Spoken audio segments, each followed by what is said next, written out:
সাব্বির দাঁড়া। সাব্বির, তুমি তো জানো আমি সুদি টুদি সবকিছু সাইডা দিছি, ভালো হয়ে গেছে রমজান মাসে। আলামিনে রোজার আগে আমার থেকে 20,000 টাকা নিছিল, বলছে প্রতি মাসে আমাকে ব্যবসার ইন্টারেস্ট দেবে। এটা তো হালাল, বুঝছো তো? এই ইন্টারেস্টের টাকা 2 মাসে দিয়া এর আর কোনো যোগাযোগ নাই।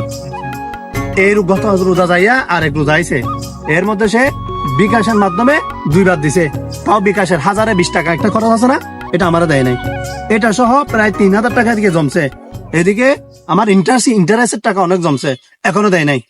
তুমি বলো এখন আমি কি করবো রে? ও আচ্ছা চাচা, তাহলে আপনি রমজান মাসে আপনি সুদ খাই না, আপনি ইন্টারেস্ট খান, মানে বাও করে না, মানে উল্টা খায় নাকি? কেউ আসতে ক চাচা তো রমজান মাস হিসেবে এটাকে ইন্টারেস্ট হিসেবে চাপা দিছি আর কি। তুই একটু টাকাটা নিয়ে দে না। আচ্ছা আচ্ছা, এই টাকা আলামিন না দা আমারই তাই, আল্লাহ টাকা লেগে আইতাই তখন দেখাইতাম, লাইট তেউসটা কই না ফালাইতাম আপনাকে। এই তো বুঝলি না, এই তো মুরব্বীর সাথে বেয়াদবি করলি। এটা আমার হালাল টাকা, তুই বদ্ধ করে চলে যাবি, বুঝছস? আমার হালাল টাকা দেয় না সে।